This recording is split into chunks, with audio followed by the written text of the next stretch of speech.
Dear students, in the last two classes, we have discussed about the Kapil Dev's autobiography. When he was a child, he do many mischievous behavior in his childhood life. So many incidents, so many mischief behaviors noted or quoted on his autobiography. Okay, children. So, in the childhood, he did not know about his birth date. Luckily, he knew that the birthday is on 6th. Okay, children. And then he do something like a other children or other child.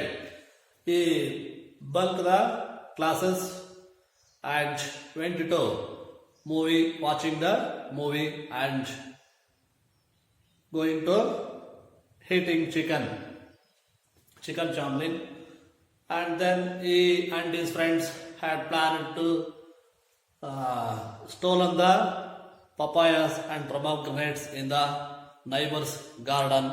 So, like that, he spent his time with his friends. Okay, children. Yesterday class we have discussed about he sit on the or perched on the papaya tree nearly 2 hours.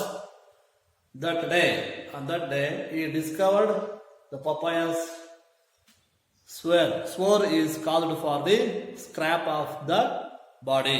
ಅಂದರೆ ಅವರ ದೇಹದ ಮೇಲೆ ಒಂದು ಹಾಲು ಬಿದ್ದರೆ ಅದರ ಒಂದೇನು ಆ ಪಪಾಯ ಹಾಲು ಬರುತ್ತಲ್ಲ ಅದೇನಾದರೂ ರಸ ಕಾಲಿನ ಮೇಲೆ ಅಥವಾ ದೇಹದ ಮೇಲೆ ಇದ್ರೆ ಗಾಯ ಆಗೋದಕ್ಕೆ ಕಾರಣ ಆಗುತ್ತೆ ಅಂತೇಳಿ ಅವರು ಕಂಡುಕೊಳ್ತಾರೆ. And the next day classes are in the next classes we have discussed about once the neighbor's lady went to Delhi. At the time Kapil Dev and his friends were entered into the ladies garden and plucked all the 92 pomegranates and ate all the pomegranates and distributed to remaining to others. They left only seeds and seeds in the garden. This is the one of the incident he remembered in that life, and he went to the police horses grazing in the open green field. The horses were grazing in the field.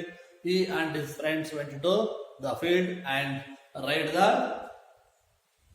police horses. He learned himself of riding horses riding. Okay, children, horse riding he learned himself. ಅವರಷ್ಟಕ್ಕೆ ಅವರೇ ಚೆನ್ನಾಗಿ ಕಲಿತಾರೆ. ಇವತ್ತಿಗೂ ಕೂಡ ಎಂಥದ್ದೇ horse ಆದ್ರೂ ಕೂಡ without saddle ಅವರು ಆ horse riding ಅನ್ನ ಮಾಡ್ತಕ್ಕಂತಹ ಒಂದು ಟ್ರೈನಿಂಗ್ ಅನ್ನ ಅವರು ಸ್ವತಃ ಕಲ್ತ್ಕೊಂಡ್ರು. ಹೀಗೆ ಎಂತಹ ಇಕ್ಕಟ್ಟಾದ ಅಥವಾ ಎಂಥ ಗುಡ್ಡ ಬೆಟ್ಟಗಳಿಂದಲೂ ಕೂಡ ಅವರು ಆ ಒಂದು ಹಾರ್ಸಸ್ ಅನ್ನ ಓಡಿಸ್ತಕ್ಕಂಥ ಒಂದು ಸಾಮರ್ಥ್ಯವನ್ನ ಪಡ್ಕೊಂಡಿದ್ದಾರೆ. ಓಕೆ ಚಿಲ್ಡ್ರನ್, ಈ ರೀತಿ ಅವರು ಪ್ರಾರಂಭದ ಜೀವನದಲ್ಲಿ ಯಾವ್ಯಾವ ರೀತಿಯ ಒಂದು ಕೆಲವೊಂದು ಘಟನೆಗಳನ್ನ ಇಲ್ಲಿ ನಿಮಗೆ ಇಟ್ಟಿದ್ದಾರೆ.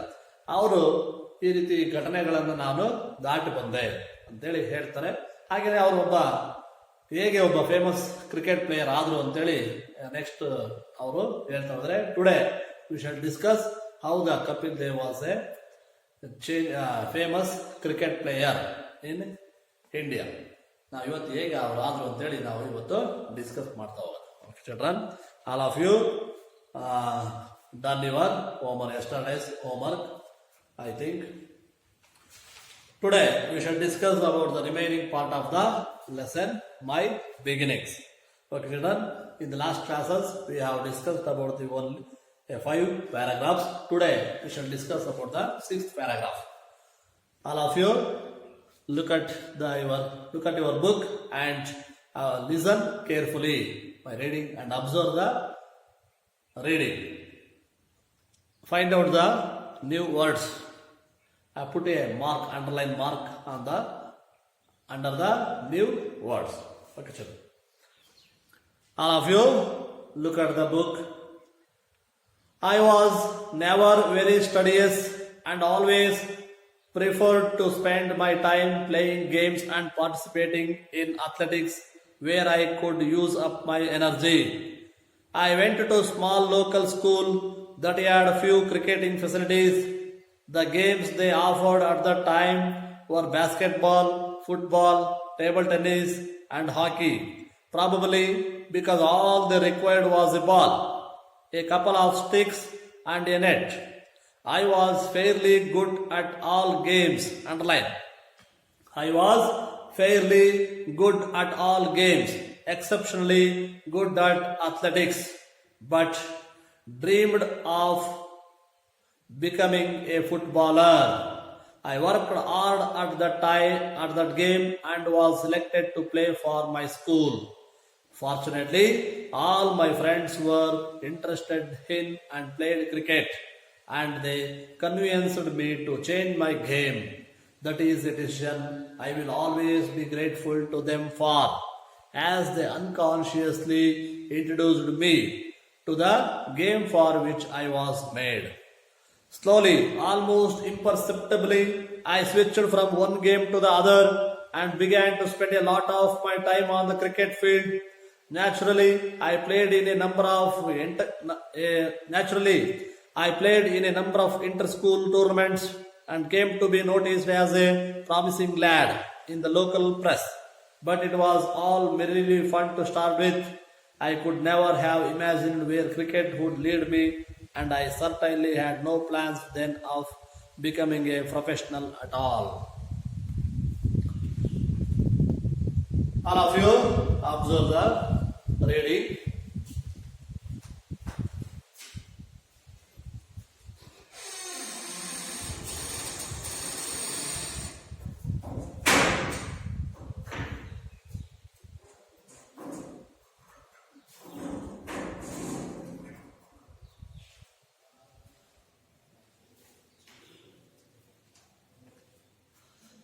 Dear students, now all of you read the lesson with silently. Start the reading.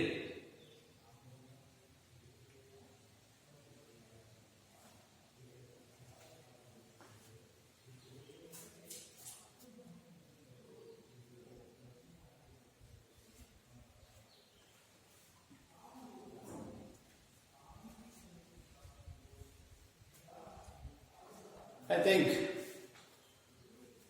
all of you completed your reading. Now identify the new words and find out the meaning for the new words in your dictionary, and also discuss with your group members of these two paragraphs meaning and find out the answers behind the paragraphs. They are given a 3 questions. Check your comprehension questions. Now all of you discuss with your groups and answer these 3 questions. Let's start the discussion. All of you discuss with your friends and find out the answer for these 3 questions.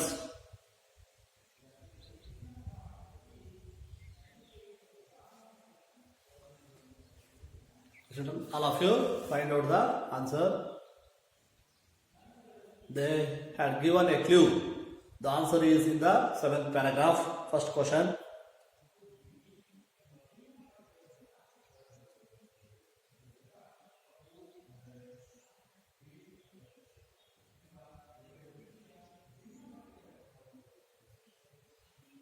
Function. Now we shall discuss about the 6th paragraph. What he had achieved or how to change from football player to cricket player. We shall discuss in the 6th paragraph. I was never very studious. He say something about him. ಅವ್ರ ಬಗ್ಗೆ ಮತ್ತಷ್ಟು ಹೇಳ್ಕೊಳ್ತಾ ಇದ್ದಾರೆ. He was never very studious.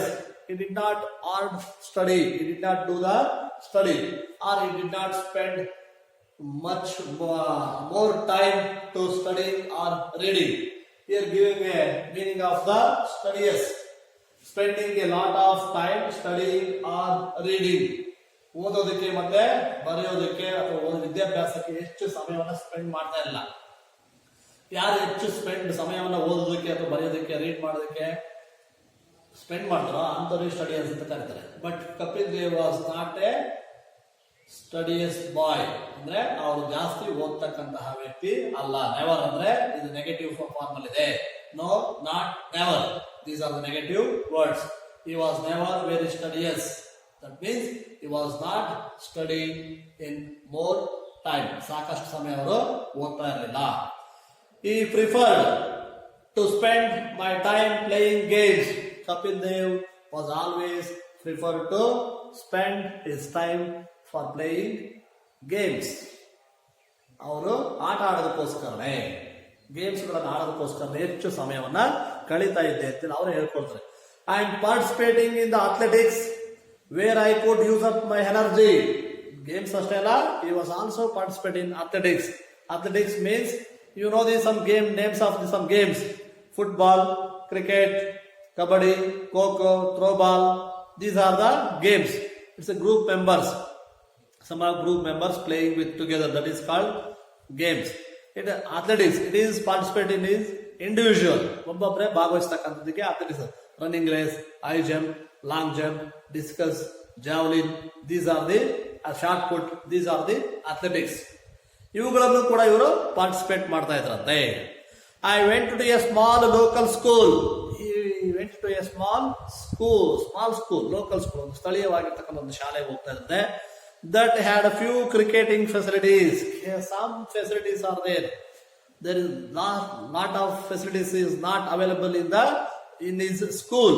ಅವರ ಶಾಲೆಯಲ್ಲಿ ಸಾಕಷ್ಟು cricket play ಆಟ ಆಡೋದಕ್ಕೆ ಬೇಕಾಗುವ ಸೌಲಭ್ಯಗಳು ಇರಲಿಲ್ಲ. ಫೆಸಿಲಿಟೀಸ್ ಅಂದ್ರೆ ಸೌಲಭ್ಯಗಳು ಇರಲಿಲ್ಲ, ಕಡಿಮೆ ಇತ್ತು, ಸ್ವಲ್ಪ ಇತ್ತು, ಸ್ವಲ್ಪ. ಯಾಕೆಂದ್ರೆ in a cricket match gloves are needed and cricket bats and also ball, then pads, gloves, ಇವೆಲ್ಲ ಬೇಕಿತ್ತು. ಹಾಗಾದ್ರೆ ಅವೆಲ್ಲವೂ ಕೂಡ ಅಲ್ಲಿ ಇರಲಿಲ್ಲ. ವಿಕೆಟ್ಸ್ ಬೇಕಾಗಿತ್ತು, ಯಾವುದು ಕೂಡ ಇವರಲ್ಲಿ ಜಾಸ್ತಿ ಬೇಕಾಗಿತ್ತು, ಆದ್ರೆ ಇರ್ಲಿಲ್ಲ. ಸ್ವಲ್ಪ ಈಗ ನಾವೆಲ್ಲ ಆಡ್ಬೋಲ್ಲ, ಯಾವ್ದೋ ಒಂದು 4-3 ಕೋಲ್ ಇಟ್ಕೊಳ್ಳೋದಪ್ಪ, ಒಂದೇ ತೆಂಗಿನ ಮಟ್ಟದ ಒಂದು ಕ್ರಿಕೆಟ್ ಬಾಲ್ ಇದ್ರೆ ಸಾಕು. ನಮ್ದೆಲ್ಲ ಆಟ ಬೇರೆ. ಆದ್ರೆ ಕ್ರಿಕೆಟ್ ನ್ಯಾಷನಲ್ ಲೆವೆಲ್ ಅಥವಾ ಇಂಟರ್ನ್ಯಾಷನಲ್ ಆಡ್ಬೇಕಾದ್ರೆ ಸಾಕಷ್ಟು ಫೆಸಿಲಿಟೀಸ್ ಬೇಕು. ಬೇರೆ ಗೇಮ್ಸ್ಗಿಂತ ಇದು ಜಾಸ್ತಿ ಫೆಸಿಲಿಟೀಸ್ ಬೇಕು. ಫಾರ್ ಎಕ್ಸಾಂಪಲ್ ಫುಟ್ಬಾಲ್, ಒಂದು ಬಾಲ್ ಒಂದು ನೆಟ್ ಇದ್ರೆ ಸಾಕು, ಫುಟ್ ಫೀಲ್ಡ್ ಅಲ್ಲಿ ಯಾರು ಬೇಕಾದ್ರೂ ಆಡ್ತಾ ಇರ್ಬೋದು. ಇದಕ್ಕೆ ಜಾಸ್ತಿ ಫೆಸಿಲಿಟೀಸ್ ಬೇಕಿಲ್ಲ. ಓಕೆನಾ? ಹಾಗೇನೆ ಬ್ಯಾಸ್ಕೆಟ್ ಬಾಲ್, ಸುಮ್ಮನೆ ಒಂದು ಬ್ಯಾಸ್ಕೆಟ್ ಬಾಲ್ ಏನು, ಒಂದು ನೆಟ್ ಇಷ್ಟು ಒಂದು ನೆಟ್ ಇದ್ರೆ ಸಾಕು, ಆ ನೆಟ್ ಒಳಗಡೆ ಬಾಲ್ ಹೊಡ್ಕೊಂಡು ಹೋಗಿ ತಗೊಂಡೋಗಿ ಹಾಕೋದು. ಇಲ್ಲಿ ಈಸಿ ಅಂದ್ರೆ ಜಾಸ್ತಿ ಎಕ್ಸ್ಪೆನ್ಸಿವ್ ಬರಲ್ಲ. ಆದ್ರೆ ಕ್ರಿಕೆಟಿಗೆ ಜಾಸ್ತಿ ಎಕ್ಸ್ಪೆನ್ಸಿವ್ ಬೇಕಾಗೋದು. ಅಲ್ಲೆಲ್ಲ ಹ್ಯಾಂಡ್ ಗ್ಲೌಸ್ ಬೇಕು, ಪ್ಯಾಡ್, ಮೊಣಕಾಲಿಗೆ ಹಾಕಿರೋ ಪ್ಯಾಡ್ ಬೇಕು, ಹೆಲ್ಮೆಟ್ ಬೇಕು, ಬ್ಯಾಟು, ಕ್ರಿಕೆಟ್ ವಿಕೆಟ್, ಬಾಲ್, ಇವೆಲ್ಲವೂ ಜಾಸ್ತಿ ಸ್ವಲ್ಪ ಎಕ್ಸ್ಪೆನ್ಸಿವ್. ಹಾಗಾಗಿ ಅಂತ ಸ್ಮಾಲ್ ಶಾಲೆಯಲ್ಲಿ ಕ್ರಿಕೆಟ್ ಫೆಸಿಲಿಟೀಸ್ ಇರಲ್ಲ. ಅಂತ ಶಾಲೆಯಲ್ಲಿ ಓದ್ತಾ ಇದ್ರು. The games they offered at the time var best. ಆ ಸಮಯದಲ್ಲಿ ಇವ್ರು ಓದ್ತಕ್ಕಂಥ ಸಮಯದಲ್ಲಿ ಶಾಲೆಗಳಲ್ಲಿ ಯಾವ್ಯಾವ ಗೇಮ್ಸ್ ಅನ್ನ ಆಫರ್ ಕೊಡ್ತಾ ಇದ್ರು. ಆಫರ್ ನ್ಯೂ ವರ್ಡ್ಸ್ ಕೊಟ್ಟಿದ್ವಿ. Offer say that you are willing to do something, ಅಂದ್ರೆ ಇಂಥವು ಆಡ್ಬೋದು ಅಂತ. ನಮ್ಮ ಶಾಲೆಯಲ್ಲಿ ಹೆಂಗೆ ಹೇಳ್ತಾರೆ, ನಮ್ಮ ಶಾಲೆ ಕಬಡ್ಡಿ, ಖೋ-ಖೋ, ವಾಲಿಬಾಲ್, ಥ್ರೋಬಾಲ್, ಈ ಗೇಮ್ಸ್ ಅನ್ನು ನಮ್ಮ ಶಾಲೆ ಆಡಿಸ್ತದೆ. ಹೌದಾ? ಬೇರೆ ಯಾವ ಗೇಮ್ಸ್ಗೂ ನಮಗೆ ಫೆಸಿಲಿಟೀಸ್ ಇಲ್ಲ. ಹಾಗೆ ಇಲ್ಲಿ ಅವ್ರ ಶಾಲೆಯಲ್ಲಿ ಓದ್ಬೇಕಾದ್ರೆ ಬ್ಯಾಸ್ಕೆಟ್ ಬಾಲ್ ಆಫರ್ ಕೊಡ್ತಾ ಇದ್ರಂತೆ, ಫುಟ್ಬಾಲ್ ಆಡ್ಬೋದಿತ್ತು, table tennis and hockey. Probably because all the required was ball and net. ಇವೆಲ್ಲ ಬಾಲ್ ಆಟಗಳಿಗೆ ಏನ್ ಬೇಕಾಗಿತ್ತು, ಒಂದು ಬಾಲ್, ಒಂದು ನೆಟ್ ಇದ್ರೆ ಸಾಕು, ಆಟ ಆಡ್ಬೋದಿತ್ತು. I was fairly good at all games. I was fairly good at all games. Underline that sentence.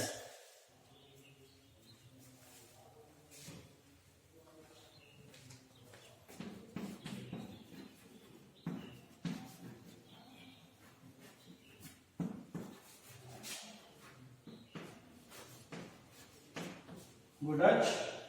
I was fairly good at all games.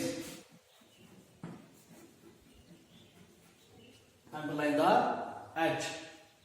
I will discuss about the at of preposition of the end of the session or end of this class. I was fairly good at all games. In this sentence also asked in your examination for the question extract, 3 marks question extract. Who said this? Okay. Who said this? Who refers to I? These questions will be asked on it. So what is the meaning of fair? Fair means it's a nice, ತುಂಬಾ ಚೆನ್ನಾಗಿ ಅಥವಾ ಉತ್ತಮವಾಗಿ ಅಂತ. Games exceptionally good at athletics. ಇವರು athletics ಅಲ್ಲಿ ಕೂಡ ತುಂಬಾ ಚೆನ್ನಾಗಿ ಇದ್ರು. But dreamed of becoming a footballer. But his dream was to become a famous footballer. ಮುಂದೆ ನಾನು ಅತ್ಯುತ್ತಮ ಫುಟ್ಬಾಲ್ ಆಟಗಾರ ಆಗ್ಬೇಕು ಅಂತಕ್ಕಂಥ ಒಂದು ಕನಸನ್ನು ಅವರು ಕಾಣ್ತಾ ಇದ್ರು. I worked hard at that game and was selected to play for my school. He worked hard to the playing a football. ತುಂಬಾ ಚೆನ್ನಾಗಿ ಆಟ ಆಡಿ ಅಲ್ಲಿ ಜಾಸ್ತಿ ವರ್ಕ್ ಮಾಡಿದ್ರು.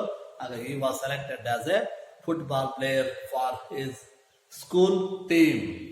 ಅವರ ಸ್ಕೂಲ್ ಟೀಮ್ ಅಲ್ಲಿ ಫುಟ್ಬಾಲ್ ಪ್ಲೇಯರ್ ಆಗಿ ಇವರು ಸೆಲೆಕ್ಷನ್ ಆದ್ರು. I worked hard at the game and was selected to play for my school.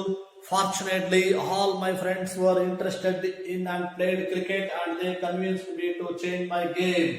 Fortunately, adrustavashat. Fortunately, unfortunately, this is prefixes. Unfortunately, fortunately, unfortunately, prefix. This is a prefix. Fortune, misfortune. Fortunate, unfortunate. Nodi, some changes are there.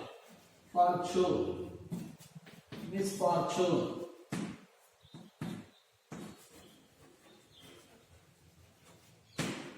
Misfortunate. This is also prefix. Unfortunate. ಈ ತರ changes ಅನ್ನು ನೋಡಿ. Prefix ಅಂದ್ರೆ ಗೊತ್ತಿದೆ ನಿಮಗೆ. We have discussed in the last classes. Fortunately, all my friends, all his friends, whose friends? Kapil Dev's friends, interested in and played cricket. They were interested in cricket and also playing cricket. ಅವ್ರು cricket ಅನ್ನು ಆಡ್ತಾ ಇದ್ರು, ಅದರಲ್ಲಿ ಹೆಚ್ಚು ಆಸಕ್ತಿ ಇತ್ತು. And they convinced me to change my game. They were all his friends convinced to Kapil Dev, change your game. You come with us. ನಮ್ ಜೊತೆಗೆ ಬಂದ್ಬಿಡು and playing the cricket together. ನಾವೆಲ್ಲ ಕ್ರಿಕೆಟ್ ಅನ್ನ ಆಡೋಣ ಅಂತೇಳಿ ಅವ್ರು ಇವ್ರನ್ನ ಕನ್ವಿನ್ಸ್ ಮಾಡಿ, ಇವ್ರು ಫುಟ್ಬಾಲರ್ ಆಗ್ಬೇಕು ಅಂತ ಕನಸು ಕಾಣ್ತಿದ್ರು. ಆದ್ರೆ ಇವ್ರು ಕ್ರಿಕೆಟಿಗೆ ಬರ್ರಿ ಅಂತ ಫ್ರೆಂಡ್ಸ್ ಗಳೆಲ್ಲ ಬಹಳ ಒತ್ತಾಯ ಮಾಡಿ ಚೇಂಜ್ ಮಾಡಕ್ ಹೇಳ್ತಾರೆ. That is a decision I will always be grateful to them. ಅವರು ಯಾರಿಗೋಸ್ಕರ? ಫ್ರೆಂಡ್ಸ್ಗೋಸ್ಕರ ಯಾವಾಗಲೂ ಅಭಾರಿಯಾಗಿದ್ದಾರೆ. ನಾನು ಅವ್ರಿಗೆ ಗ್ರೇಟ್ಫುಲ್ ಆಗಿದ್ದೀನಿ. ಯಾಕೆ ಅಂದ್ರೆ ಅವರು ಇವತ್ತು ಚೇಂಜ್ ಮಾಡಲಿಲ್ಲ, ಅವತ್ತು ಡಿಸಿಷನ್ ಚೇಂಜ್ ಮಾಡಲಿಲ್ಲ ಅಂದ್ರೆ ಇವತ್ತು ನಾನು ಇಂಥ ಒಬ್ಬ ದೊಡ್ಡ ಫೇಮಸ್ ಕಪಿಲ್ ದೇವ್ ಯಾರು ಅಂತಲೇ ಗೊತ್ತಾಗ್ತಿರ್ಲಿಲ್ಲ. ಅದಕ್ಕೆ I am always grateful to them. Them means them refers to friends. ಅವ್ರು ಏನ್ ಚೇಂಜ್ ಮಾಡಕ್ಕೆ ಹೇಳಿಲ್ಲ ಅವ್ರು ಯಾವ್ದಕ್ಕೋಸ್ಕರ? For changing the game. ನೋಡಿ, ಫುಟ್ಬಾಲ್ ಆಡೋದ್ರಿಂದ ಬಿಟ್ಟು ಈಗ ಯಾವ್ದಕ್ಕೆ ಬಂದ್ರು? ಕ್ರಿಕೆಟ್ ಪ್ಲೇಯಿಂಗ್ಗೆ ಬಂದು ಚೇಂಜ್ ಮಾಡ್ಕೊಂಡ್ರು. ಹ್ಯಾಸ್ ದೇ ಅನ್ಕಾನ್ಶಿಯಸ್ಲಿ ಇವರಿಗೆ ಅವ್ರಿಗೆ ಗೊತ್ತೇ ಇರಲಿಲ್ಲ. ಕಾನ್ಶಿಯಸ್ ಮೀನ್ಸ್ ಪ್ರಜ್ಞೆ. ನನ್ನ ಪ್ರಜ್ಞೆ ಇಲ್ದೇನೆ ಬಂದ್ಬಿಟ್ರು ಇವರು. ಅದು ಏನಾಗುತ್ತೆ ಏನಂತ ಗೊತ್ತು. Unconsciously introduce me. They unconsciously, ಅವ್ರಿಗೂ ಗೊತ್ತಿಲ್ಲ ಪಾಪ ಇವರಿಂದ ಒಬ್ಬ ದೊಡ್ಡ ಮಹಾನ್ ಆಟಗಾರ ಆಗ್ತಿದ್ರು. ಏನೋ ಒಂದು ಬಾರ ನಮ್ಮ ಜೊತೆ ಕ್ರಿಕೆಟ್ ಆಡೋಣ ಅಂತ ಕರೆದು ಹೇಳಿದ್ರು. Introduce me to the game for which I was made. ಇವತ್ತೇನು ಸಾಧನೆ ಮಾಡಿದ್ದಾರೆ ಇವರು, ಆ ಒಂದು ಸಾಧನೆ ಮಾಡೋದಕ್ಕೆ ಅವರೇ ಅವರು ಒಂದು ಸುಮ್ಮನೆ ಒಂದು ಬಂದ್ಬಿಟ್ಟು ಬಾರ ನಮ್ಮ ಜೊತೆ ಆಡಕ್ ಬರ್ಲಿ ಅಂತ ಕರೆದ್ರೆ ವಿನಃ ಇವ್ರು ಇಂಥ ಒಬ್ಬ ದೊಡ್ಡ ಮಹಾನ್ ಆಟಗಾರ ಆಗ್ತಂತ ಅವ್ರಿಗೂ ಕೂಡ ಗೊತ್ತಿರಲಿಲ್ಲ. They was also did not know. ಈ ರೀತಿ ತಮ್ಮ ಚೇಂಜಸ್ ಮಾಡ್ಕೊಂಡು ಆ ಗೇಮ್ ಅನ್ನ ಫುಟ್ಬಾಲ್ ಇಂದ ಕ್ರಿಕೆಟ್ ಪ್ಲೇಯಿಂಗ್ಗೆ ಬಂದ್ರು. Slowly, almost imperceptibly, I switched from one game to the other and began to spend a lot of my time on the cricket field.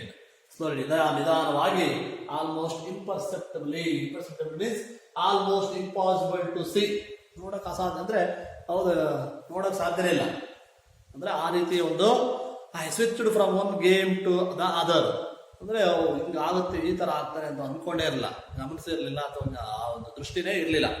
ಇವ್ರು ಚೇಂಜ್ ಮಾಡ್ಕೊಂಡು began to spend a lot of his time, ಹೆಚ್ಚು ಸಮಯವನ್ನು ಕ್ರಿಕೆಟ್ನಲ್ಲಿ ತೊಡಗಿಸ್ಕೊಂಡ್ರು. ಈಗ football ಇಂದ ಇದು ಮತ್ತೆ ಇದೆಲ್ಲ ಪ್ರಾಕ್ಟೀಸ್ ಮಾಡ್ಬೇಕಲ್ಲ, ಬೌಲಿಂಗ್ ಮಾಡೋದು, ಬ್ಯಾಟಿಂಗ್ ಅದೆಲ್ಲ. ಹಾಗಾಗಿ ಹೆಚ್ಚು ಟೈಮಲ್ಲಿ ಅವ್ರು ಪ್ರಾಕ್ಟೀಸ್ ಮಾಡಿದ್ರು ಕ್ರಿಕೆಟ್ ಫೀಲ್ಡ್ ಅಲ್ಲಿ. Naturally I played in a number of inter school tournaments. ಈಗ ಅವರು ಅನೇಕ ಇಂಟರ್ ಸ್ಕೂಲ್ ಅಲ್ಲಿ, ಅಂದ್ರೆ ಇಂಟರ್ ಸ್ಕೂಲ್ ಅಂತ ಗೊತ್ತಾಗತ್ತಾ, ಶಾಲಾ ಹಂತದಲ್ಲಿ, ಬೇರೆ ಬೇರೆ ಶಾಲಾ ಹಂತದ ಒಂದು ಆಟದಲ್ಲಿ ಭಾಗವಹಿಸಿದ್ರು. Then taluk level, district level and state level, ಈ ರೀತಿ ಅವರು ಸ್ಕೂಲ್ ಆಟವನ್ನಲ್ಲಿ ತೊಡಗ್ತಾ ಹೋಗ್ತಾರೆ. ಆ ಸ್ಕೂಲಲ್ಲಿ ಟೂರ್ನಮೆಂಟ್ಸ್ ಅಲ್ಲಿ ಭಾಗವಹಿಸ್ತಿರ್ಬೇಕಾದ್ರೆ and came to be noticed, identified, ಗುರುಸಿದ್ರು ಇವ್ರನ್ನ. ಏನು ಗುರುಸ್ಬಿಟ್ಟು as a promising lad, giving a name promising lad, ಒಬ್ಬ ಪ್ರಾಮಾಣಿಕ ಯುವಕ. ಲ್ಯಾಡ್ ಅಂದ್ರೆ boy, young man. In the local press, local news paper ಅಲ್ಲಿ ಇವನ ಬಗ್ಗೆ ಕ್ರಿಕೆಟ್ ಪ್ಲೇಯರ್, ಅತ್ಯುತ್ತಮ ಒಬ್ಬ ಕ್ರಿಕೆಟ್ ಬಾಯ್, ಉದಯೋನ್ಮುಖ ಆಟಗಾರ ಅಂತ ಹೇಳಿ ಈ ತರ ಎಲ್ಲ ಅವ್ರ ಬಗ್ಗೆ ಪೇಪರ್ಸ್ ಅಲ್ಲಿ ಬರೆಯಕ್ಕೆ ಸ್ಟಾರ್ಟ್ ಮಾಡಿದ್ರು. But it was all very fun to start with. I could never have imagine where cricket would lead me and I certainly had no plans then of becoming a professional at all. ಆದ್ರೆ ಅವಾಗ ಇವ್ರಿಗೆ ಅಂದ್ಕೊಂಡಿರ್ಲಿ ಏನಂತ, ಇದೇನೋ ಸುಮ್ಮನೆ ನಮ್ಮ ತಮ್ಮ ಈ ತರ ಆಗ್ತಾ ಇದೆ ನಮ್ಮ ಜೀವನದಲ್ಲಿ, ಇಂಥ ಒಬ್ಬ ದೊಡ್ಡ ಆಟಗಾರನಾಗ್ತೀನಿ ಅಂತೇಳಿ ಅವ್ರಿಗೂ ಕೂಡ ಗೊತ್ತಿರಲಿಲ್ಲ.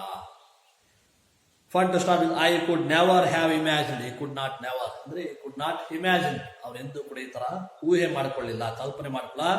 Wear cricket would lead me, cricket ನನ್ನನ್ನು ಈ ರೀತಿ ಮುನ್ನಡೆಸ್ಕೊಂಡು ಹೋಗುತ್ತೆ, ಮುಂದೆ ನನ್ನ ಕರ್ಕೊಂಡು ಹೋಗುತ್ತೆ ಅಂತ ಅವ್ರು ಎಂದೂ ಕೂಡ ಇಮ್ಯಾಜಿನ್ ಮಾಡಿ. But and I certainly had no plants.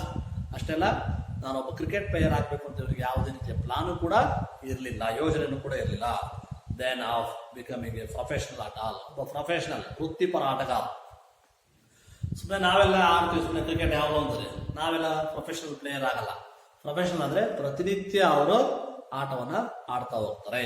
ಇವ್ರನ್ನ ನೋಡಿ ಪ್ರಾಮಿಸಿಂಗ್ ಲ್ಯಾಡ್ ಅಂತ ಇವ್ರನ್ನ ಕರೆದ್ರು. ಹಾಗೇನೆ ಕ್ರಿಕೆಟ್ ಅಲ್ಲಿ ಒಬ್ಬೊಬ್ಬ ಪ್ಲೇಯರ್ಸ್ ಒಂದೊಂದು ಹೆಸರನ್ನ ಕೊಟ್ಟಿದ್ದಾರೆ. The god of the cricket, Sachin ತೆಂಡೂಲ್ಕರ್ಗೆ ಏನು ಕ್ರಿಕೆಟ್ ದೇವರು ಅಂತ ಕರೀತಾರೆ. ಹಾಗೇನೆ wall of the test cricket match, Rahul Dravid will be called as a wall of the cricket, cricket ನ ಒಂದು ಗೋಡೆ ಅಂತ ಕರೀತಾರೆ. ಅಂದ್ರೆ ಅವರು ಯಾರು ಈ ಹೆಸರನ್ನ ಕೊಟ್ಟರೆ, ಜಾವಗಲ್ ಶ್ರೀನಾಥ್ ಕರ್ನಾಟಕ ಎಕ್ಸ್ಪ್ರೆಸ್ ಅಂತ ಕೊಟ್ಟು ಅವರ ಹೆಸರನ್ನ ಕೊಟ್ಟಿದ್ದಾರೆ. ಹೀಗೆ ಬೇರೆ ಬೇರೆ ಹೆಸರುಗಳಿಂದ ಅವರಿಗೆ ಒಂದು ಪೆಟ್ ನೇಮ್ ಅನ್ನ ಕೊಟ್ಟಿರ್ತಾರೆ. ಆ ಹೆಸರಿನಿಂದ ಅವರು ಕರೀತಾರೆ. ಇವರಿಗೆ ಪ್ರಾಮಿಸಿಂಗ್ ಲ್ಯಾಡ್ ಅಂತ ಕರೀತಾ ಇದ್ರು. ಇಂಥ ಒಬ್ಬ ಆಟಗಾರನಾಗಿ ಇಂಟರ್ನ್ಯಾಷನಲ್ ಫೇಮಸ್ ಕ್ರಿಕೆಟ್ ಪ್ಲೇಯರ್ ಆಗ್ತಾರೆ.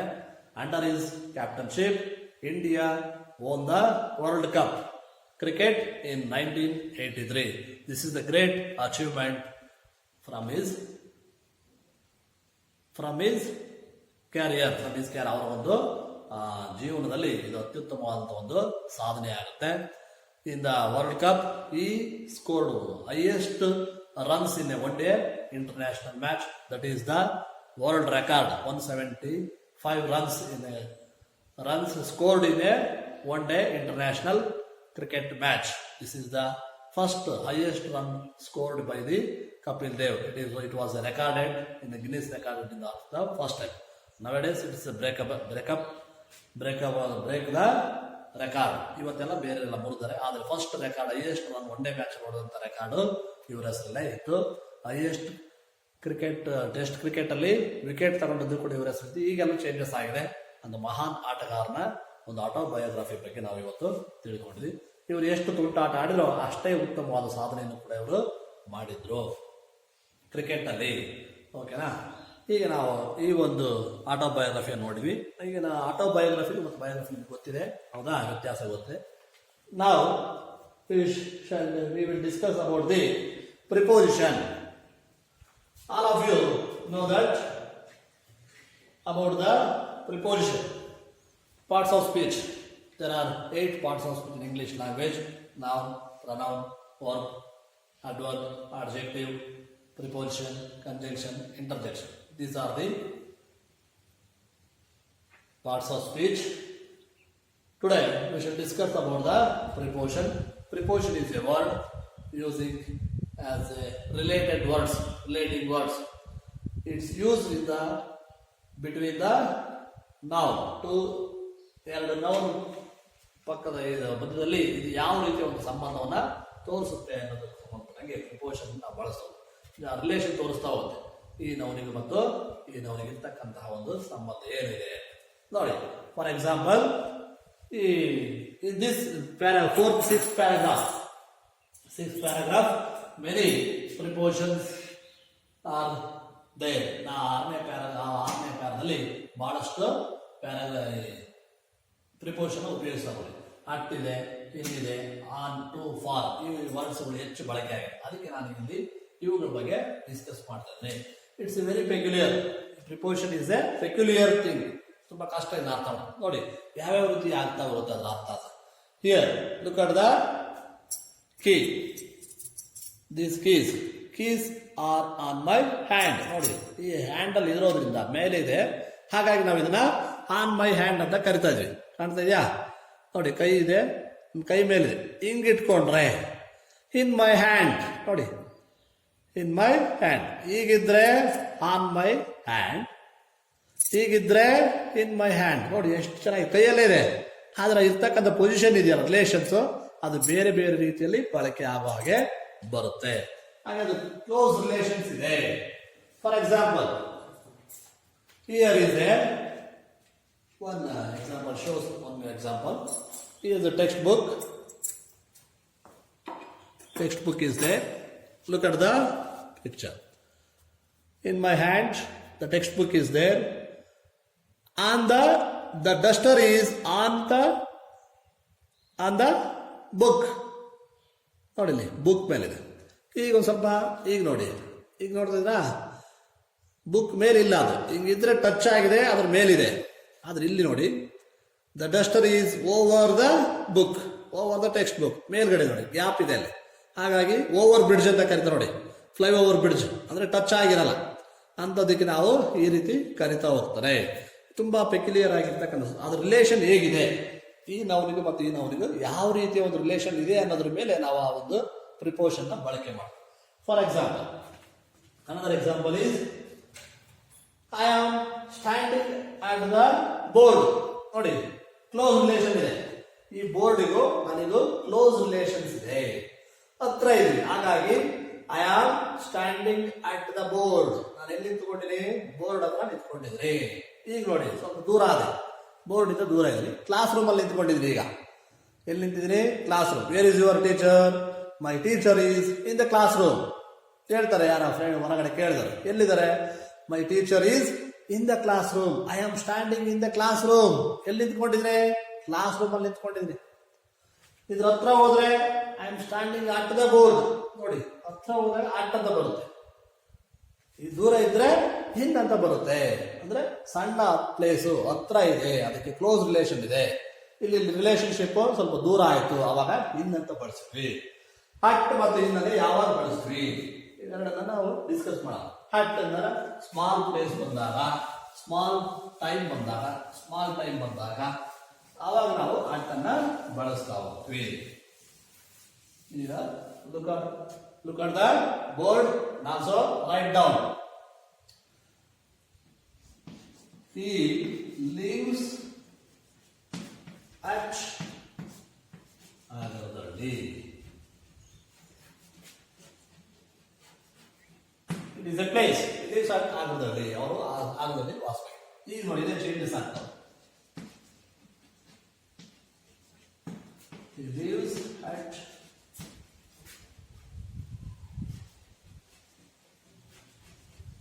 Agadalli in Bhadravati.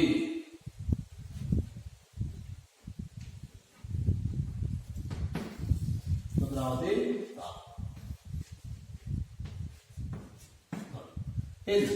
ಇದೇನಾಯ್ತು? ದೊಡ್ಡದು ಭದ್ರಾವತಿ. ಹಾಗಾದ್ರೆ ಚಿಕ್ಕದಾಯ್ತು. ಹಾಗಾಗಿ ಇಲ್ಲಿ ಹಟ್ ಅಂತ ಬಂತು, ಇಲ್ಲಿ ಇನ್ ಅಂತ ಬಂತು. ಕ್ಲೋಸ್ ರಿಲೇಷನ್ಸ್ ಸ್ಮಾಲ್ ಪ್ಲೇಸ್ ಆಗಿರೋದ್ರಿಂದ ಹಟ್ ಅಂತ ಬರುತ್ತೆ. ಇಲ್ಲಿ ದೊಡ್ಡದಂದ್ರೆ ಇಲ್ಲಿ ದೊಡ್ಡದು ಭದ್ರಾವತಿ ತಾಲೂಕಲ್ಲಿ, ಇಲ್ಲಿ ಭದ್ರಾವತಿ ತಾಲೂಕಲ್ಲಿ ಇಲ್ಲಿ ಇರ್ತಕ್ಕಂತಹ ಅಗರದಳ್ಳಿಯಲ್ಲಿ ಅವರು ವಾಸವಾಗಿದ್ದಾರೆ. ಹೀಗೆ ಈ ರೀತಿ ಬರ್ತವೆ. ಹಾಗೆಯೇ the train train arrives at 9:30 p.m. Sharp period ಅದಲ್ಲ, ಹಾಗಾಗಿ ಅಟ್ ಅಂತ ಬಂತು.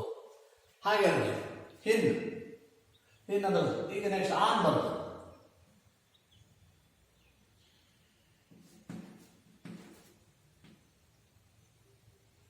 is born on 9th August 1970. ನೋಡಿ, ಆನ್ ಡೇಟ್ ಅನ್ನ ಮೆನ್ಷನ್ ಮಾಡಿದ್ವಿ. ಡೇಟ್ ಇದ್ದಾಗ on is born in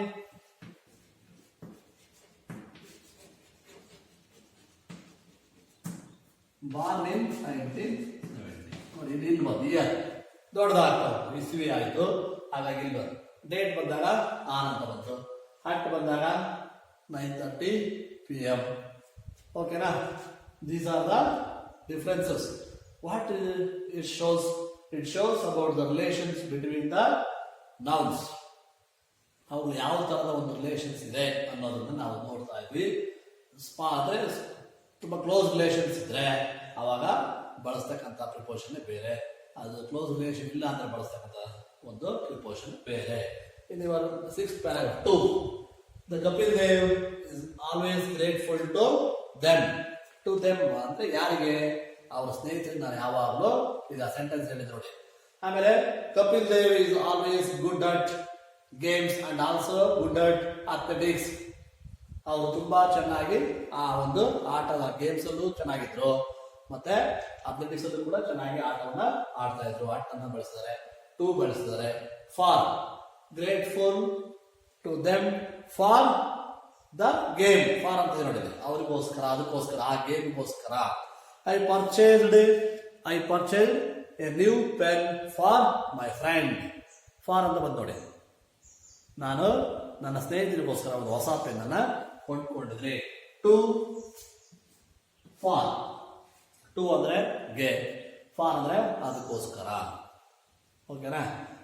I am going to school. ಎಲ್ಲಿ ಹೋಗ್ತಾರೆ? ಸ್ಕೂಲಿಗೆ ಹೋಗ್ತಾ ಇದ್ದಾನೆ. ಓಕೆನಾ? This is for my friend. ಇದು ನನ್ನ ಸ್ನೇಹಿತರಿಗೋಸ್ಕರ. ಹೀಗೆ ನಾವು ಏನಂತ ಈ ಪ್ರಿಪೋಸಿಷನ್ಸ್ ಅನ್ನು ನಾವು ಬಳಸ್ತಾ ಹೋಗ್ತಾ ಇದ್ವಿ. Got it? Understand? All of you got it? ಎಲ್ಲರೂ ಅರ್ಥ ಆಯ್ತಾ?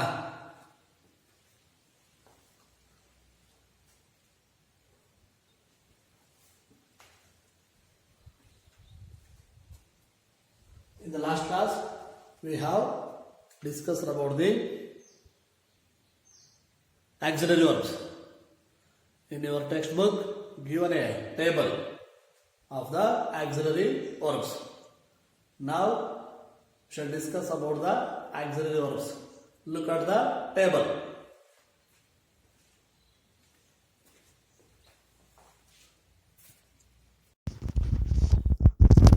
In this table, primary auxiliaries are helping verbs.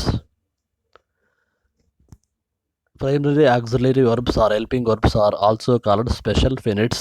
They are a group of function words. They are used with other verbs to make verb phrases. They are actually true verb determiners. Some auxiliaries may be used alone as function verbs or full verbs. Okay, children. Here in this table, the primary auxiliaries are helping verbs are given in this table. Look at the table. The table is in your textbook.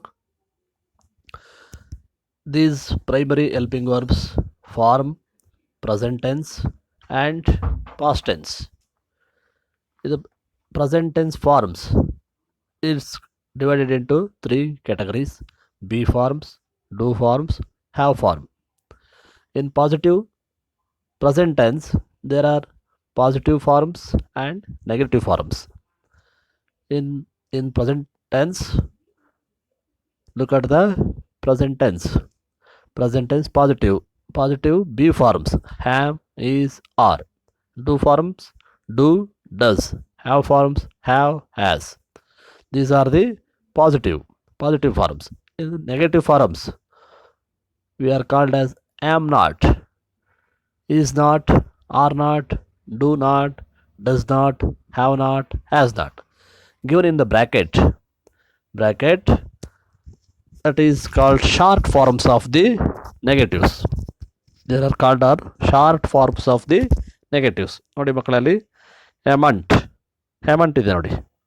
haven't, isn't, aren't, don't, doesn't, have not, hasn't. Okay, these are called negative forms of the short forms. Got it? Look at the table. Haven't, isn't, aren't, don't, doesn't, haven't, hasn't. Okay, children.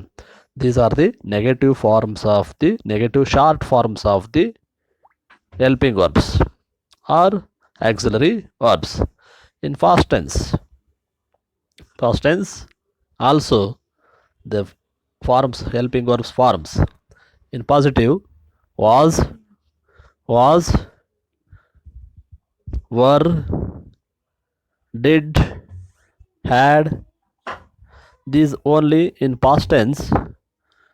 Positive forms, be forms only was and were. In present tense, am, is, are, but look at the am, is, are. In past tense, the positive form be forms are only was and were. The was and were, do, does in present tense, but in past tense only did comes. Past tense only had. This is the have form in past tense. Do, does will be used as a did in the do forms. Okay, these are the negative forms. Was, is, was not, were not, did not, had not. These negative forms also called in or write in short forms. That is wasn't,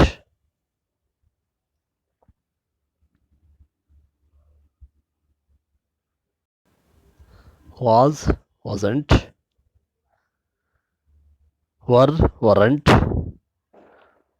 did not, didn't, had not, hadn't. ನೋಡಿ positive ಫಾರ್ಮಲ್ಲಿ was ಇರುತ್ತೆ, negative ಫಾರ್ಮಲ್ಲಿ was not ಆಗುತ್ತೆ, short ಫಾರ್ಮಲ್ಲಿ ನಾವು ಅದನ್ನ wasn't ಅಂತ ಕರಿತೀವಿ. ಈ ರೀತಿ ಉಪಯೋಗಿಸ್ತಾ ಹೋಗ್ತೀವಿ. Most probably these short forms used in question tag. These how to use these short forms in the English language. We know we will discuss in the question tag or in another class. Okay, children. These are the helping verbs. In these helping verbs used in the time of the action doing. ಯಾವಾಗ ಆ ಕೆಲಸ ನಡೀತು ಅಂತ ಹೇಳ್ಬೇಕಾದ್ರೆ, ಟೆನ್ಸ್ನ ಹೇಳ್ಬೇಕಾದ್ರೆ, time ಹೇಳ್ಬೇಕಾದ್ರೆ, ಯಾವ ಟೈಮಲ್ಲಿ ಆ ಕೆಲಸ ನಡೀತು ಅಂತ ಹೇಳ್ಬೇಕಾದ್ರೆ ನಾವು ಈ ಹೆಲ್ಪಿಂಗ್ ವರ್ಬ್ಸನ್ನು ಉಪಯೋಗಿಸ್ತಾ ಹೋಗ್ತೀವಿ. ನೋಡಿ ಪ್ರೆಸೆಂಟ್ ಟೆನ್ಸಲ್ಲಿ ಆ್ಯಮ್, ಈಸ್, ಆರ್ ಅಂತ ಬರುತ್ತೆ. Ham used is only I, the first person. I comes only takes the am helping verb. I am a teacher. For example, I am a teacher. Then I am not a teacher. I am not a teacher. The negative sentence. He is a doctor. He is not a doctor. Okay, children. ಇದನ್ನು ನಾವು question tag ಮಾಡಬೇಕಾದ್ರೆ changes ಆಗ್ತಾ ಹೋಗುತ್ತೆ. isn't he? For example negative forms ಮಾಡೋ ಅಲ್ಲಿ positive ಇದ್ದದನ್ನು negative ಮಾಡಬೇಕಾಗುತ್ತೆ. For example question tag ಮಾಡಬೇಕಾದ್ರೆ ಈ ಈಸ್ ಎ ಟೀಚರ್ ಅಂತ ಇರುತ್ತೆ. ನೀವು ಅಲ್ಲಿ ಬರಿಬೇಕಾದ್ರೆ isn't he, this is the question tag. Are not, ಇದು ಆರ್ ನಾಟ್ ಆಗ್ತಾ ಹೋಗುತ್ತೆ. ಇದನ್ನು ಕೂಡ ಕ್ವಶನ್ ಟ್ಯಾಗಲ್ಲಿ ಬರ್ತಾ ಹೋಗುತ್ತೆ. ಕ್ವಶನ್ ಟ್ಯಾಗಲ್ಲಿ ಯಾವ ಥರ ಯೂಸ್ ಮಾಡ್ತಾರೆ ಅಂತ ಹೇಳ್ತೀವಿ. ಶಾರ್ಟ್ ಫಾರ್ಮ್ಸನ್ನು ನಾವು ನೆಕ್ಸ್ಟ್ ಕ್ಲಾಸಲ್ಲಿ ನೋಡೋಣ. These are the helping verbs used in as A doing time of the action. ಯಾವ ಟೈಮಲ್ಲಿ ಆ ಕೆಲಸ ನಡೀತು ಅಂತ ಹೇಳಬೇಕಾದ್ರೆ ಈ ಹೆಲ್ಪಿಂಗ್ ವರ್ಬ್ ನಮಗೆ ತುಂಬ ಸಹಕಾರಿ ಆಗುತ್ತೆ. ಇನ್ ಪ್ರೆಸೆಂಟ್ ಟೆನ್ಸಲ್ಲಿ ಸಿಂಪಲ್ ಪ್ರೆಸೆಂಟ್ ಟೆನ್ಸ್ ಬಂದರೆ ಆವಾಗ ಅದರಲ್ಲಿ ಹೆಲ್ಪಿಂಗ್ ವರ್ಬ್ ಇರಲ್ಲ. ಐ ಹೀಟ್ ಎ ಬನಾನಾ ಅಂತಿರುತ್ತೆ. ಅಲ್ಲಿ there is no helping verb, be form ಇಲ್ಲ. ಅದು just the work shall be start. ಈಗ ಜಸ್ಟ್ ವರ್ಕ್ ಸ್ಟಾರ್ಟ್ ಆಗುತ್ತೆ, ಇನ್ನೂ ಆಗಿಲ್ಲ. ಆ ಸಂದರ್ಭದಲ್ಲಿ ನಾವು ಐ ಹೀಟ್ ಎ ಬನಾನಾ ಅಂತ ಕರಿತೀವಿ. ಬಟ್ ಇನ್ ವರ್ಕ್ ಸ್ಟಾರ್ಟ್ ಆಯಿತು ಅಂದರೆ ಕಂಟಿನ್ಯೂಷನ್ ಇದ್ದಾಗ I am eating a banana. ನೋಡಿ, ಇಲ್ಲಿ ವರ್ಕ್ ಸ್ಟಾರ್ಟ್ ಆಗಿದೆ, ಕಂಟಿನ್ಯೂಷನ್ ಇದೆ, ಟೈಮಿಂಗ್ಸ್ ತೋರಿಸ್ತಾ ಇದೆ. I am eating a banana. I eat a ಬನಾನದಲ್ಲಿ ಟೈಮ್ ಗೊತ್ತಿಲ್ಲ, ಒಟ್ಟು ಸ್ಟಾರ್ಟ್ ಮಾಡ್ತಾರೆ ವರ್ಕ, ನಿರ್ದಿಷ್ಟವಾಗಿಲ್ಲ. But I am a eating ಅಂತಂದರೆ ವರ್ಕ್ ಅಲ್ಲಿ ಏನು ನಡೀತಾ ಇದೆ. ಬಾಳೆಹಣ್ಣು ಸುಲ್ಕೊಂಡಿದ್ದಾನೆ, ತಿಂತಾ ಇದ್ದಾನೆ, ಒಂದು ಸರಿ ತಿಂದಿದ್ದಾನೆ, ಇನ್ನೂ ಅರ್ಧ ತಿಂತಾ ಇದ್ದಾನೆ ಅನ್ಬೇಕಾದ್ರೆ ಆ್ಯಮ್, ಈಸ್, ಆರ್ ಇವು ಆ ವರ್ಕ್ ನಡೀತಿರಬೇಕಾದ್ರೆ ಬಳಸ್ತಕ್ಕಂತಹ ಹೆಲ್ಪಿಂಗ್ ವರ್ಬ್ಸ್. ಸಮಯವನ್ನು ತೋರಿಸು, ಸಮಯವನ್ನು ಯಾವ ಸಮಯದಲ್ಲಿ ಆ ಕೆಲಸ ಆಯಿತು, ತಿನ್ನುವಂಥ ಕೆಲಸ ಯಾವ ಸಮಯದಲ್ಲಿ ಆಗ್ತಾ ಇದೆ ಅನ್ನೋದನ್ನು ಈ ಹೆಲ್ಪಿಂಗ್ ವರ್ಬ್ ಸಹಾಯದ ಮೂಲಕ ನಾವು ಹೇಳ್ಬೋದು. I have completed my homework. ನೋಡಿ, ಹ್ಯಾವ್ ಫಾರ್ಮ್ ಅಲ್ಲಿ do sometimes do forms are used as a main verbs, sometimes they are used as helping verbs. I can do this work. ನೋಡಿ, I can do this work ಇಲ್ಲಿ main verb ಆಗಿದೆ, ನಾನು ಆ ಕೆಲಸವನ್ನು ಮಾಡಬಲ್ಲೆ. Do ಕೆಲವು ಸಾರಿ ಮೇನ್ ವರ್ಬು ಆಗಿರುತ್ತೆ, ಸಮ್ಟೈಮ್ಸ್ ಇದು ಹೆಲ್ಪಿಂಗ್ ವರ್ಬು ಕೂಡ ಆಗುತ್ತೆ. You do the work. ನೋಡಿ, ಯು ಡೂ ದ ವರ್ಕ್ ಇಲ್ಲಿ ಏನಿರುತ್ತೆ, ಅದು ಮೇನ್ ವರ್ಬ್ ಆಗಿದೆ. ಓಕೆನಾ? ಹಾಗೆ ಹೆಲ್ಪಿಂಗ್ ವರ್ಬು ಕೂಡ ಆಗಿದೆ, ಇದು ಮೇನ್ ವರ್ಬನ್ನು ಕೂಡ ಆಗಿ ಬಳಸ್ಬೋದು. ಅದನ್ನ ಯಾವ ಫಾರ್ಮಲ್ಲಿ ಬಂದಾಗ ನೋಡಿ, ಇದು ಟೈಮ್ ತೋರಿಸ್ತಾ ಇದೆ. I have completed my homework. ನೋಡಿ, ಅದು ಜಸ್ಟ್ ಕಂಪ್ಲೀಟ್ ಆಗಿದೆ. He has completed is homework. ನೋಡಿ, ಅಲ್ಲಿ ಹ್ಯಾಸ್ ಆಗಿದೆ, ಅಲ್ಲಿ ಕಂಪ್ಲೀಟೆಡ್ ಬಂದಿದೆ ಅಂದರೆ ಈಗ ತಾನೇ ಅವನ ಹೋಮ್ವರ್ಕನ್ನು ಮುಗಿಸ್ದ ಅಂತೇಳಿ ಹೇಳ್ಬೇಕಾದ್ರೆ ನಾವು ಹ್ಯಾಸ್ ಮತ್ತು ಹ್ಯಾವನ್ನು ಬಳಸ್ತೀವಿ.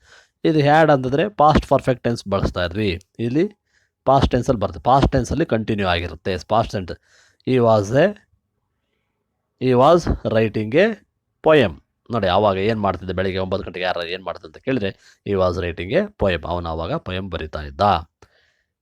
ಹಿ ಹ್ಯಾಡ್ ಡನ್ ಈಸ್ ವರ್ಕ್. ನೋಡಿಲಿ, he had written a letter, ಅವನು ಆವಾಗ ಲೆಟ್ರ್ ಬರೆದು ಮುಗಿಸಿದ್ದ. ಈಗ ಯಾವ ಟೈಮಲ್ಲಿ ಆ ಕೆಲಸ ಆಯಿತು ಅಂತ ಹೇಳಬೇಕಾದ್ರೆ ನಾವು ಈ ಹೆಲ್ಪಿಂಗ್ ವರ್ಬ್ಸನ್ನು ಬಳಸಿ. These helping verbs are primary, auxiliary verbs are very important to when the action was done by the doer. ಅಂದರೆ ನಾವು ತಿಳ್ಕೊಬೇಕಾದ್ರೆ ಈ ಪ್ರೈಮರಿ ಆಕ್ಸಿಲರೀಸ್ ಹೆಲ್ಪಿಂಗ್ ವರ್ಬ್ಸ್, ಅದಕ್ಕೆ ನೋಡಿ ಹೆಸರಲ್ಲೇ ಇದೆ ಅದು. ದ ಹೆಲ್ಪಿಂಗ್ ವರ್ಬ್ಸ್ ಅಂದರೆ it's helps to the verbs. ಆ ಕೆಲಸ ಯಾವಾಗ ಆಯಿತು, ಆ್ಯಕ್ಷನ್ ಯಾವಾಗ ಆಯಿತು ಅನ್ನೋದಕ್ಕೆ ಹೆಲ್ಪ್ ಮಾಡ್ತಕ್ಕಂಥ ವರ್ಬ್ಸ್ಗಳೇ ಹೆಲ್ಪಿಂಗ್ ವರ್ಬ್ಸ್ ಅಂತ ಕರಿತೀವಿ. ಪ್ರೈಮರಿ ಆಕ್ಸಿಲರೀಸ್ ವರ್ಬ್ಸ್ ಅಂತ ಇನ್ನೊಂದು ಹೆಸರಲ್ಲಿ ಕರಿತಾರೆ. Okay children, all of you got it. In the tense forms we have discussed in deep. Okay children, thank you. ಇವತ್ತಿನ ಹೋಮ್ವರ್ಕನ್ನು ಬರ್ಕೊಳ್ಳಿ. Homework, you write some 10 sentences using be forms and do forms and have forms. Use these helping verbs and write 10 sentences in your own sentences. 10 own sentence, ನಿಮ್ಮ ಸ್ವಂತ ನೀವೇ ಇವುಗಳನ್ನು ಉಪಯೋಗ ಮಾಡಿ 10 ಸೆಂಟೆನ್ಸನ್ನು ಬರ್ಕೊಂಬರ್ಬೇಕು. ನಾನು ಹೇಳಿದ್ದೇನೆ, for example, I am A teacher, ಒಂದು sentence ಆಯಿತು. ಈ ಈಸ್ ಎ ಡಾಕ್ಟರ್, ಈ is eating a banana, they are playing cricket. ನೋಡಿ, ಈ ಥರ ಒಂದೊಂದು ಸೆಂಟೆನ್ಸ್ ಇದೆ. ಈಗ ನೀವು ಇವುಗಳನ್ನು ಉಪಯೋಗಿಸ್ಕೊಂಡು ಪ್ರೆಸೆಂಟ್ ಟೆನ್ಸ್ ಹೆಲ್ಪಿಂಗ್ ವರ್ಬ್ಸ್ ಉಪಯೋಗಿಸ್ಕೊಂಡು 10 ಸೆಂಟೆನ್ಸನ್ನು ಹೋಮ್ವರ್ಕ್ ಬರ್ಕೊಂಬನ್ನಿ. Okay children, thank you.